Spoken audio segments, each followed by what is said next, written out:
Olá, meus amigos e minhas amigas, estamos iniciando mais um capítulo do livro Opinião Espírita.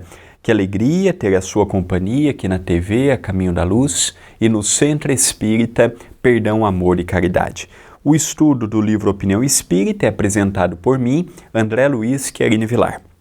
Foram mensagens psicografadas pelos médiuns Chico Xavier e Valdo Vieira. Pelas mãos do Chico, mensagens de Emmanuel. Pelas mãos de Valdo Vieira, mensagens de André Luiz. Mensagens que foram trazidas nas sessões públicas da Comunhão Espírita Cristã em Uberaba e que são compatíveis com trechos da obra de Allan Kardec, do Pentateuco Kardeciano. Hoje, por exemplo, vamos ver uma mensagem ímpar, portanto, de Valdo Vieira, pelo espírito de André Luiz, e corresponde a um item de O Livro dos Médiuns. Hoje veremos o capítulo 17, ao médium consciente, que corresponde ao Livro dos Médiuns, questão 166. E como eu sempre inicio vendo o texto-alvo das reflexões do Espírito, recorri ao Livro dos Médiuns, tradução do professor Herculano Pires, pela editora LAC. O item 166 corresponde à segunda parte, capítulo 14, Os Médiuns. E esse item específico é sobre os médiuns falantes. É apenas um item que Kardec fala a respeito dos médiuns falantes. Vamos ver um pouquinho, à luz de Allan Kardec, o que vem a ser a mediunidade falante. Os médiuns audientes, que apenas transmitem o que ouvem, não são propriamente médiuns falantes. Estes, na maioria das vezes, não ouvem nada. Ao servir-se deles, os espíritos agem sobre os órgãos vocais, como agem sobre as mãos nos médiuns escreventes. O espírito se serve para a comunicação dos órgãos mais flexíveis que encontra no médium. De um, empresta as mãos, de outro, as cordas vocais, e de um terceiro, os ouvidos. O médium falante, em geral, se exprime sem ter consciência do que diz, e quase sempre tratando de assuntos estranhos às suas preocupações habituais, fora de seus conhecimentos e mesmo do alcance de sua inteligência. Eu me recordo, a respeito da mediunidade falante, numa das primeiras vezes que o meu pai esteve com o nosso querido Chico, em Uberaba, o Chico falou que uma das mediunidades que ele possuía, meu pai, Chico falando para ele, era a mediunidade falante, em que durante uma palestra os espíritos utilizariam as suas cordas vocais para transmitir uma mensagem. E aí caminha perfeitamente com a descrição de Allan Kardec. Por vezes, são assuntos que os médiuns desconhecem e que estão ligados àquela assembleia, de encarnados e de desencarnados. Mas aqui ele faz uma diferenciação mostrando que o médium audiente, aquele que ouve o mundo espiritual, é diferente do médium falante. O médium falante, por vezes, não ouve nada do mundo espiritual. Os espíritos o intuem e utilizam as suas cordas vocais para transmitir determinadas mensagens. Não é como se fosse um ditado em que o espírito se abeira do médium, ou mesmo à distância, já que a mediunidade é de pensamento para pensamento, e ali o espírito dita uma mensagem e o médium passa a reproduzir. Não é assim que funciona a mediunidade falante. A mediunidade falante, ela é algo espontâneo, natural. E muitos oradores possuem essa característica e não sabem. Tem pessoas que dizem assim, o que já aconteceu comigo também. Preparo um estudo, preparo uma aula, preparo uma palestra, preparo um seminário e já vou pegando aqueles temas e aqueles subtemas e já vou fazendo conexões com histórias, com exemplos de vida para enriquecer. E aí, quando chega na hora do vamos ver, sai totalmente diferente do planejado. Por quê? Porque não era aquela necessidade para o público que foi me ouvir, tanto no plano físico quanto no plano espiritual. Essa mediunidade, quanto mais nobre for o sentimento do espírito encarnado, menos interferência terá na mediunidade falante, pois o seu interesse não será em ter um grande público, em ter notoriedade, e sim em transmitir uma mensagem que leve bálsamo e consolo. Essa é a característica da mediunidade falante. É uma mediunidade limpa, é uma mediunidade que não passa, por vezes, pelo crivo do médium, ao ponto de eu dizer há pouco que muitos médiuns falantes não têm ideia de que são médiuns falantes, e a mediunidade falante não está presente apenas dentro de um centro espírita. Há políticos que possuem essa mediunidade, há religiosos de outros templos e outros matizes, há pessoas que fazem esses programas, que influenciam, são médiuns e na maioria das vezes não sabem. A mediunidade falante, ela pode ter sua característica para o bem, com uma mensagem que edifique, com uma mensagem que construa, como a mediunidade falante também pode, infelizmente, ser utilizada para a propagação da maldade, de coisas que fogem ao bem. Mediunidade, ela tem o seu amplo domínio para o bem como para o mal. Mas Kardec ainda continua em mais 2 parágrafos a respeito desta mediunidade. Diz o codificador: embora esteja perfeitamente desperto e em condições normais, raramente se lembra do que disse. Numa palavra, a voz do médium é apenas um instrumento de que o espírito se serve e com o qual outra pessoa pode conversar com este, como o faz no caso de médium audiente. Então, se as pessoas não chegam para ele e falam assim, olha, você deu um exemplo interessante, você falou tal coisa, me chamou a atenção, às vezes o médium não recorda. Ah, mas eu disse tal coisa? Disse. Como é uma mediunidade que vai fluindo com naturalidade, não fica alojada na mente do médium. Igual a mensagem de psicofonia. Às vezes eu converso com 2, 3 entidades no trabalho de desobsessão, passado 1 dia, 2 dias, o médium já não lembra mais das comunicações que recebeu. Isso acontece comigo também na dialogação. Passado alguns dias eu não me recordo mais os espíritos que tive a oportunidade de dialogar.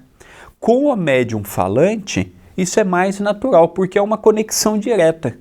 Pensamento do médium, o pensamento do espírito, utilizam as cordas vocais do médium, ali a mensagem é transmitida, o médium, na grande maioria das vezes, nem sabe que é médium, nem sabe que foi utilizado pelos bons espíritos para deixar uma mensagem.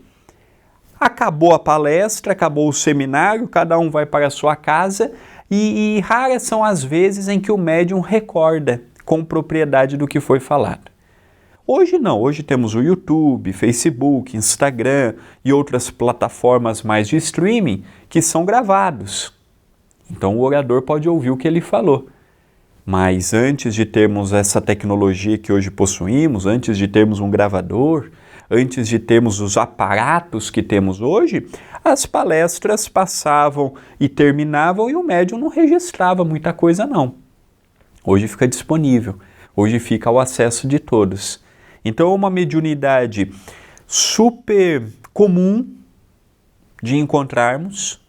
A mediunidade falante não serve apenas na oratória, pode servir também no consolo às pessoas, pode servir também como veículo de uma mensagem, pode servir como veículo de uma orientação, pode servir como veículo de uma palavra edificante. Então não é apenas na oratória que se faz presente a mediunidade falante. Onde há a voz, ali pode haver a mediunidade falante. E encerra Allan Kardec o item 166 de O Livro dos Médiuns. Mas nem sempre a passividade do médium falante é assim completa. Há os que têm intuição do que estão dizendo no momento em que pronunciam as palavras. Voltaremos a tratar desta variedade quando nos referirmos aos médiuns intuitivos. Aqui Allan Kardec já nos diz também que existem os médiuns falantes / intuitivos. Aqueles que falam, mas que antes recebem a intuição. Então, dentro da modalidade da mediunidade falante, há as suas diferenças, há as suas características, há as suas nuances.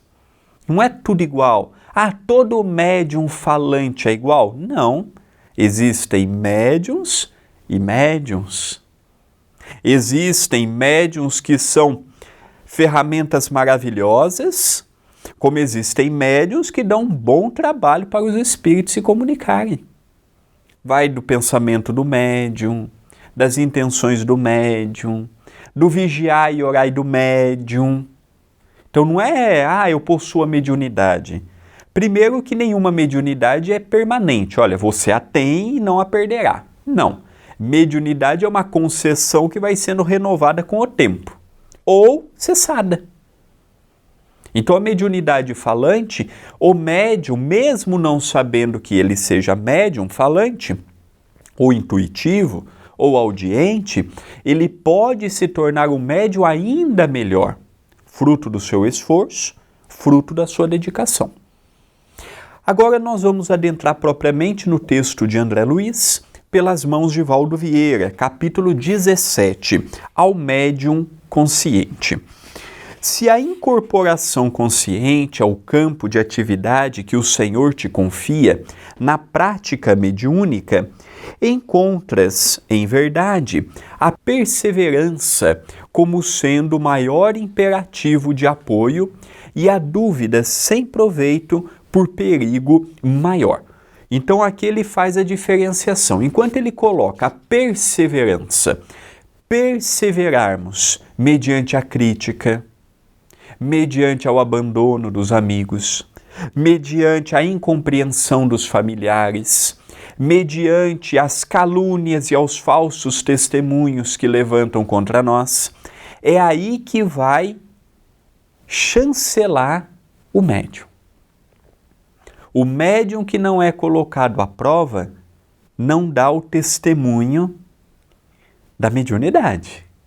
Os primeiros cristãos não davam a vida nas arenas? Não se encontravam nos cemitérios, nas grutas, para falar do Cristo, porque eram alvos de perseguições? Mediunidade também. Então a perseverança do médium, a vontade do médium ser melhor, ser mais educado, ter uma mediunidade mais educada, ser mais fraterno, procurar ver uma mensagem e trazer para a sua realidade de vida, são assuntos inerentes à faculdade mediúnica. O médium bom não é aquele médium que tem várias faculdades medianímicas. O médium bom é aquele médium que alia teoria ao conhecimento. E aí não poderíamos esquecer de Chico Xavier. Extraordinário médium nas mãos de Emmanuel, André Luiz, Humberto de Campos, Dr. Bezerra, mas também um extraordinário ser humano. Agora, enquanto a perseverança é o maior objetivo da mediunidade, o seguir na senda das lutas de cada dia, André Luiz coloca a dúvida como sendo o maior perigo. Então, aquele médium que está sempre duvidando da sua própria mediunidade, está sempre duvidando da participação do mundo espiritual. Nunca tem certeza de nada. Nunca tem a autoafirmação. Está sempre precisando que o mundo espiritual venha ao seu encontro, dê um tapa nas costas para ele continuar. Esse é um médium com um pé e meio com chance de falhar. Porque os espíritos obsessores vão trabalhar neste ponto fraco dele. Olha, você recebeu uma mensagem do Antônio, mas será que não é tua? Olha, fulano recebeu mensagem de um espírito de luz e você está recebendo mensagens de um espírito qualquer. Só que você é mais preparado do que ele ou ela. Então os espíritos inferiores vão pegando a brecha que a dúvida vai gerando em nós e vão trabalhando com ela. A dúvida em excesso nos leva ao abandono do trabalho. Lógico, precisamos olhar para a mensagem de que somos portador e fazermos autocrítica. Olha, essa mensagem eu vou me preparar melhor para ser um melhor médium. Olha, essa mensagem aqui, penso que eu não estava numa sintonia tão elevada. Isso é uma autocrítica. Autocrítica perante o próprio médium. Agora, o duvidar do trabalho, o duvidar da equipe espiritual, o estar num projeto e não confiar na proteção dos amigos espirituais, algo está errado. Às vezes é até preferível nós pararmos, vermos o nosso entorno e analisarmos se não estamos sendo um peso para aquele trabalho. Dúvida é saudável, até certo ponto. Questionamentos são saudáveis, até certo ponto. Quando a dúvida, o questionamento se torna uma obsessão e o espírito passa a trabalhar conosco em torno disso e eu passo a ser uma desarmonia para o grupo, não vale a pena. Enquanto eu fico lá questionando, agora, a partir do momento que eu fico levando os meus questionamentos aos outros médiuns, aos outros tarefeiros, e fico tumultuando o ambiente, não é essa a proposta da mediunidade. Não é essa a proposta da mediunidade consciente. Então a mediunidade, ela requer do trabalhador a confiança. Se eu estou vendo os espíritos me utilizarem como intermediário de sua mensagem, se eu estou vendo as coisas acontecerem, ora, os espíritos ali estão presentes. Se é uma casa séria, é uma casa que não tem vaidade, é uma casa que não tem o predomínio do eu, é uma casa que visa o trabalho e a assistência. Para que a dúvida? Então a perseverança, segundo André Luiz, é a meta do médium. Perseverar sobre as críticas, as inamizades, as lutas, e ele coloca a dúvida como o maior perigo a nos levar ao abandono da mediunidade. Continua André Luiz. Convence-te, porém, de que o serviço paciente, a pouco e pouco, dirimirá, em definitivo, todas as tuas vacilações. Convencemos a nós. Veja, eu posso, na condição de um dirigente de um trabalho mediúnico, ou de uma pessoa dotada de bom senso, chamar o médium e falar, olha meu filho, você tem uma faculdade bonita, mas olha o caminho que você está seguindo. E dar a liberdade do médium tomar suas decisões. Agora, o que nós não podemos é ter que toda hora ficar, olha fulano, toma cuidado, como nós fazemos com uma criança. Conversar uma vez, conversar 2 vezes, conversar 3 vezes é saudável e necessário. Agora, ter que conversar com o médium, reunião sim, reunião não, porque o médium está em dúvida, ora, não é papel do dirigente e nem papel do médium ficar com aquela dúvida excessiva. Se o médium está na casa há anos, está no trabalho mediúnico há anos, está vendo as coisas acontecerem e ainda tem dúvida, talvez é o caso de repensar se está no caminho correto.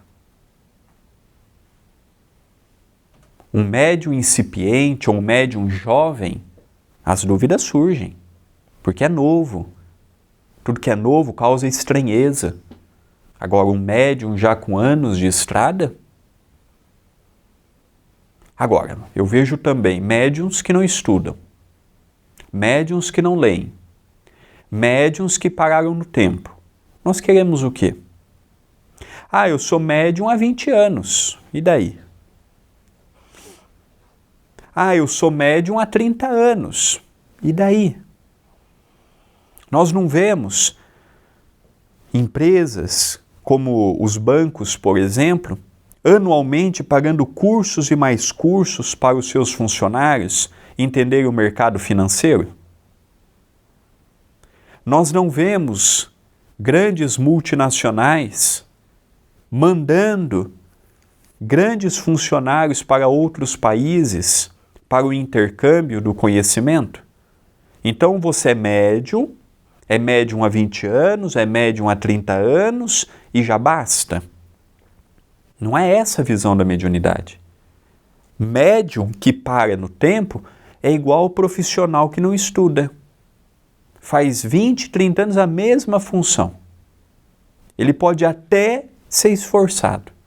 Ele pode até fazer com amor o que faz. Mas é um funcionário parado no tempo. Médium também. Quem não estuda, quem não lê, quem não faz um curso, quem não vai atrás, seja da área profissional, área religiosa, das áreas que tem o gosto, ele vai ficando para trás. Porque todos os dias tem novidades. Todos os dias tem coisas novas. A mediunidade é a mesma coisa. Então nós temos que parar com aquela ideia, eu sou médium há tanto tempo e já está bom. Não, não está bom. O médium será, como qualquer outra pessoa, um eterno aprendiz. Continua André Luiz. Sê persistente no dever a cumprir, e dias virão nos quais distinguirás em ti, de forma irretorquível, a legitimidade do fenômeno através de provas simples e várias.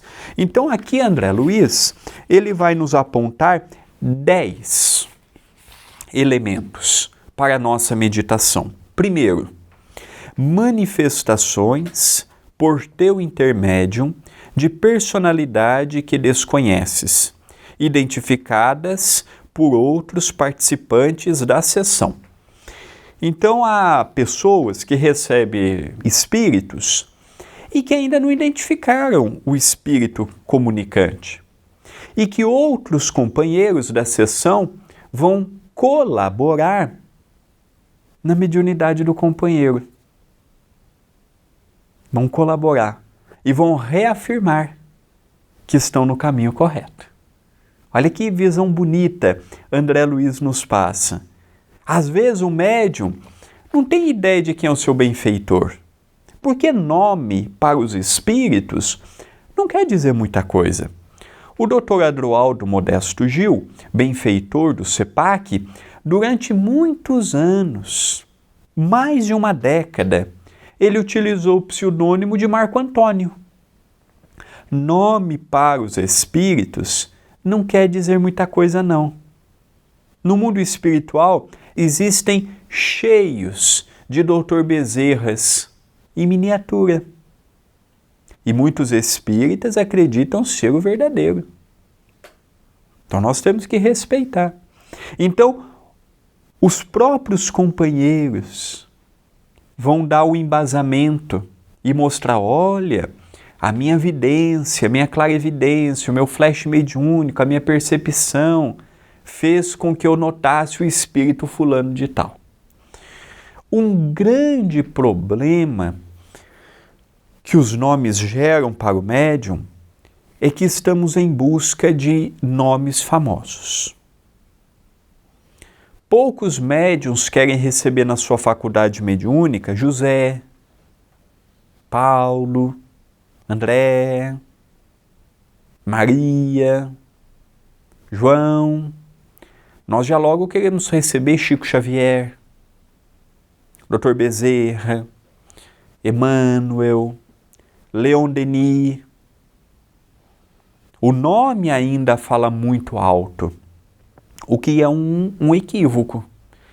Há momentos em que os espíritos preferem utilizar pseudônimos, como é o caso de André Luiz, se tratar do grande sanitarista, médico e professor universitário Dr. Carlos Chagas, para que o nome não ofusque o trabalho. Então, às vezes a gente tem aquela ideia, não é? Nome. Ah, fulano recebe Dr. Bezerra, você recebe quem? Eu recebo João. Como se isso fosse demérito. Ah, eu recebo Joaquim, como se isso fosse demérito. O que importa não é o nome do espírito comunicante, e sim a mensagem de que ele é portador. Segunda sugestão de André Luiz: comunicações de familiares e amigos por tuas faculdades, ofertando-te valores irrecusáveis de identidade. Então os espíritos vão mostrando a sua identidade com o tempo. Vão abrindo. O Dr. Adroaldo mesmo, em relação à sua vida particular, ele sempre foi muito reservado. Mas aos poucos ele foi falando algumas lutas que ele passou quando encarnado, alguns desgostos, algumas coisas que caminham perfeitamente com a sua biografia e que ampliam o que os livros falam a seu respeito. Então é tudo com o tempo. Igual um relacionamento. Você passa a conhecer sua namorada, o seu namorado, em especial quando casa. Que vão dividir casa ou junta-se, quando vão dividir a mesma casa. É ali que você passa a conhecer verdadeiramente quem está do seu lado. Enquanto está no namoro, aquela fase bonita, cada um vai para sua casa, se vê mais no final de semana, e cada um dorme na sua cama, não tem contas ainda para dividir, é uma maravilha. Agora, eu vou conhecer a verdadeira identidade da minha companheira ou do meu companheiro é dividindo uma casa, é dividindo contas, é dividindo planos, dividindo sonhos, dividindo a educação dos filhos. É aí que eu conheço verdadeiramente com quem eu estou casado ou juntado. É a mesma coisa com os espíritos. Eles já não vão no primeiro dia falar tudo. É gradativo. É como uma amizade. Uma amizade, ela começa lenta, devagar, tímida, e ela vai tomando proporções. Continua André Luiz. Terceiro item: ocorrências de sensação íntima na abordagem inicial desse ou daquele manifestante que, para surpresa tua, interrompe o transe, afastando-se e se comunica incontinente por outro médium, na mesma reunião, revelando as mesmas ideias e o mesmo tom emocional que experimentavas momentos antes. Isso já aconteceu aqui no CEPAC. Não duas comunicações psicofônicas, mas o Dr. Adroaldo deixou uma mensagem por um médium de psicografia a respeito de um trabalho que iniciamos há mais de 15 anos atrás, que era a campanha Alta de Souza, de pedirmos alimentos na rua, e ali ele deixou um pouco como seria o trabalho, deixou uma parte. E por um médium psicofônico, ele deu a segunda parte. E os médiuns não haviam se conversado. Os médiuns nem sabiam do projeto que estava por se realizar. Então eu já presenciei este fato comigo, não foi ninguém que me contou não.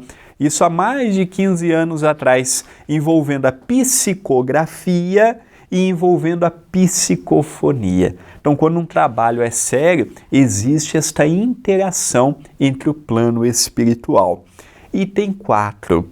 Diferenciação imediata dos teus estados psicológicos antes e após a sessão, quando se verificam intercorrências de tensão e desafogo, semelhantes às da atmosfera carregada de forças.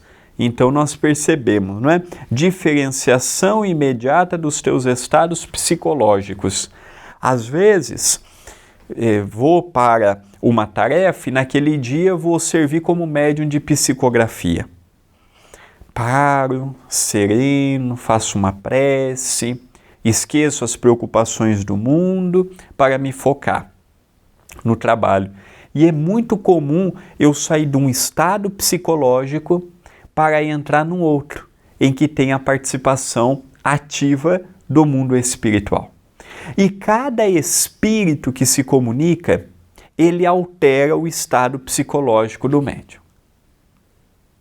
Ele altera. Se é um espírito que transmite paz, bondade, serenidade, o médium assemelha-se a estar nas nuvens. Se é um espírito bom, mas mais agitado, ele vai passar essa adrenalina para o médium. O médium vai captar as sensações do espírito comunicante. As pessoas não interferem na nossa paz de espírito. Quando eu estou com uma pessoa negativa, eu não tendo também nas minhas conversas com essa pessoa a ver o lado negativo? Quando eu estou com uma pessoa positiva, altruísta, caridosa, eu não tenho vontade de fazer o que aquela pessoa faz?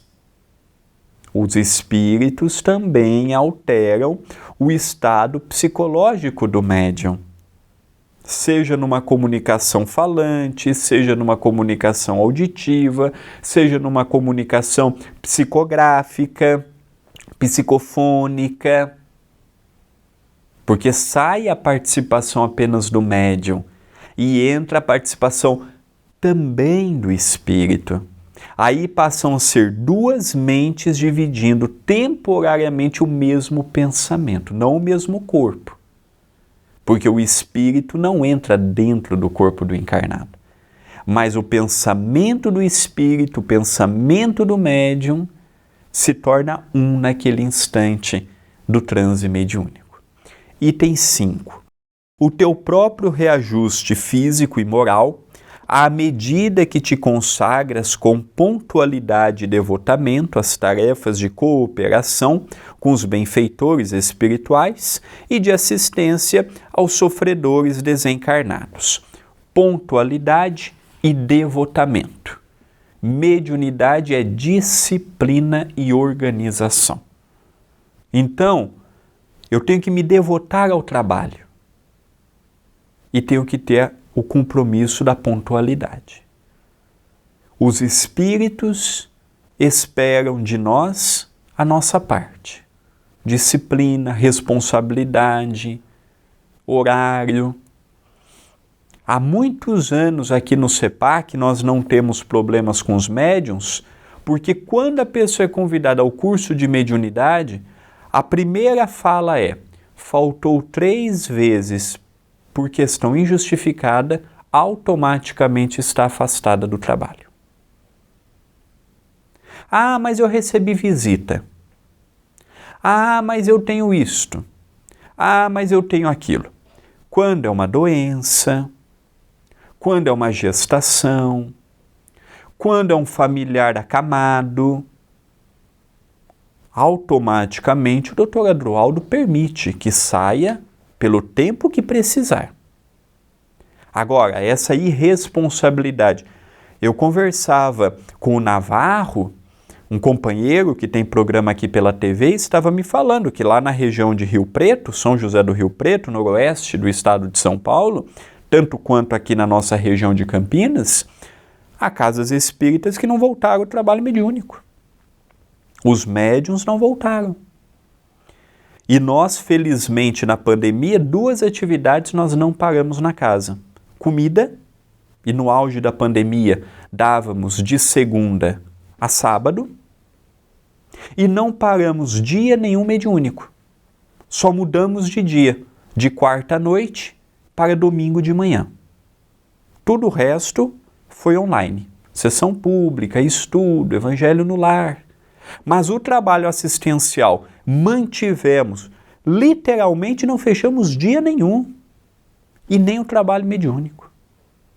Mas o Dr. Adroaldo deixou muito claro: se algum médium não se sentir confortável e quiser um afastamento para não ter problema com a família, para não ter problemas maiores, pode se afastar e num futuro retornar. O Dr. Adroaldo deixou muito claro.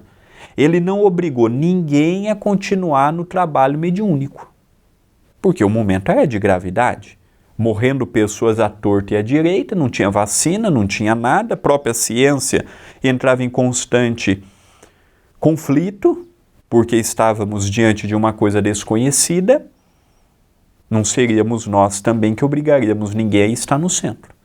E pasmem, nenhum médium se afastou e nenhum médium morreu. Então, nós percebemos que o trabalho mediúnico, ele precisa ser levado com seriedade. Ele precisa ser levado com muita cautela. Eu gostaria de visitar o trabalho mediúnico. Não é aberto ao público. O trabalho mediúnico não é aberto ao público. O trabalho mediúnico é um trabalho em que aquele grupo, num ambiente especializado para aquele trabalho, vai ceder as mãos para a psicografia, o pensamento para a psicofonia, e ali são encaminhados espíritos que os benfeitores separaram para as comunicações. Item 6º. Elevação do teu índice de lucidez mental, depois de certo tempo de trabalho, em que se te rearticulam e alimpam as energias do espírito, pelo exercício constante do pensamento aplicado às boas obras. Uma outra implantação que o Dr. Adroaldo colocou para os médiuns da casa, como para todos os tarefeiros, há 2 obrigatoriedades aqui no CEPAC. A primeira, está num grupo de estudo, então nós não temos voluntário. Todas as pessoas que estão ajudando na casa de Itapira e da região, hoje nós temos mais de 15 pessoas de toda a região de Itapira que mensalmente colaboram nas obras assistenciais vindo fazer a comida fraterna. Então temos de Itapira, Mojimirim, Mogi Guaçu, Águas de Lindóia, Serra Negra, Socorro. Toda a região nós temos uma pessoa, um casal, uma família, e estão acompanhando o estudo também. É a primeira obrigatoriedade. E a segunda está num trabalho assistencial. Antes de pensar em ser médium, antes de pensar em estar num trabalho da oratória, antes de pensar em estar no passe, estar na comida fraterna ou na sopa fraterna. E tem funcionado.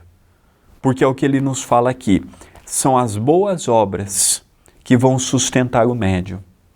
Eu me lembro de uma fase da vida do meu pai, ainda em Itatiba, que ele afastou temporariamente do trabalho assistencial.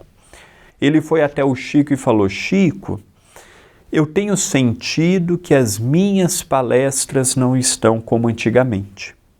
E o Chico não precisava falar nada, ele lia os nossos pensamentos e conhecia o que estava acontecendo. O Chico apenas perguntou para o meu pai: meu filho, você se afastou do trabalho assistencial?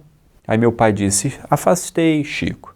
Meus filhos estão pequenos, eu tive uma promoção no trabalho, não tenho hora para sair do banco. Pois é, meu filho, quando nós afastamos do trabalho assistencial, nós infelizmente perdemos aquela proteção e aquele exemplo que somente as ações solidárias, fraternas, assistenciais, filantrópicas podem nos dar. Então, se você tem a oportunidade de estar num grupo, se você tem a oportunidade de estar em meios a pessoas que possam auxiliar no desenvolvimento do entendimento, do amor ao próximo, faça. Matricule-se numa tarefa, ajude as pessoas, não guarde os talentos para si, como foi a orientação do Chico ao meu pai. Item 7. Manifestas claras vantagens espirituais, auridas mecanicamente por parentes e companheiros, cuja autoria não podes reivindicar. Item 8. Reação de reconforto e regozijo dos enfermos, melhorados ou recuperados, que nem de longe conseguirias atribuir a ti próprio. Item 9. Renovação e melhoria incontestáveis dos ambientes sociais e domésticos em que transitas, indiretamente beneficiados por teu concurso à desobsessão. E o item 10. Cobertura de confiança e alegria que fornecerás aos companheiros de equipes medianímicas diversas por funcionares, qual agente radiante de fé renovadora e nobre estímulo no amparo geral aos ceareiros do bem. Analisa as tuas indagações.